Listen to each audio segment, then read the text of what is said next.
Now, US President Donald Trump has lashed out at his Russian counterpart, Vladimir Putin, saying he's frustrated with the growing death toll in Ukraine. Trump's attempts to end the war have been unsuccessful, and on Monday he announced the US will send more defensive weapons to Ukraine, reversing an earlier decision.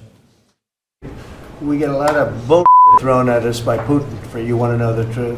He's very nice all the time, but it turns out to be meaningless. We're not happy with Putin. I'm not happy with Putin. I can tell you that much right now, because he's killing a lot of people. And a lot of them are his soldiers and their soldiers, mostly. And it's now up to 7,000 a week. And I'm not happy with Putin. Meanwhile, Ukrainian President Volodymyr Zelenskyy says he's ordered his top military leaders to step up contact with the US to expedite the delivery of military aid. I instructed Ukraine's Minister of Defence and the Commander-in-Chief to intensify all contacts with the American side. We now have the necessary political statements and decisions in place, and we must implement them as quickly as possible to protect our people and to defend our positions. It mainly involves air defence as well as all other elements of supplies from the United States. Let's speak now to Rory Challands, who's in Kyiv for us. And Rory, there's been a sort of baffling series of messages from Washington in recent weeks. We've had first the Pentagon saying arms might be restricted to Kyiv, then Trump saying weapons would be sent, apparently after that bad phone call with Vladimir Putin. So where are we now?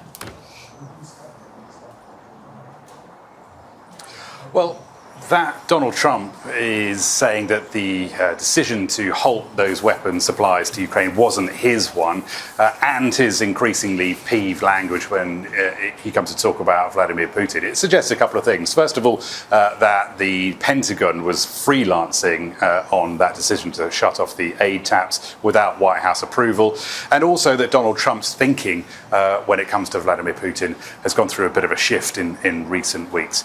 He now obviously feels that he's being jerked around by Putin, and that Putin is not interested in peace. He's not interested in a ceasefire on anything other than the Kremlin's own terms. And we are seeing essentially that this is a conclusion that the Ukrainians are very happy that Donald Trump has come to. They would like to have got to it earlier, quicker than he has, but that the aid supplies are now starting to flow again, or promises of that, is welcome news here. 10 interceptors, though, the Ukrainians are pointing out, though they are saying thanks for that, is a minuscule amount. It's only really enough for one big night of air defence. And Zelenskyy, as ever, is asking for more. He's asking for more military aid. He's asking for more military deals with the United States and European partners. And he's asking for tough sanctions against Russia, particularly in its oil sector, and sanctions against other countries around the world that buy Russian oil. And as Zelenskyy tries to put forward that case that it does need more weapons to counter any attacks from Russia, what has it been facing in recent days? Well, last night, another record in this escalating Russian air campaign against Ukraine. Last week, on one night, 540 drones and missiles were sent against Ukraine. Last night, it was 741 drones and missiles coming in. Pretty much all of it targeted at western Ukraine, particularly the city of Lutsk. I'll go through the numbers.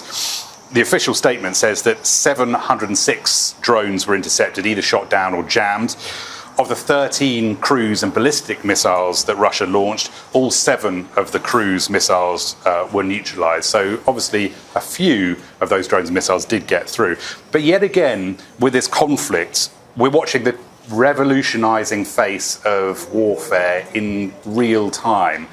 Last night, many of those drone interceptions were done by other drones. So essentially what we're starting to see in Ukraine is drone on drone battle for the skies. And Zelenskyy is saying that these interceptor drone technologies are something that he is trying to ramp up as quickly as possible. On the face of it, though, a good night for Ukrainian air defence.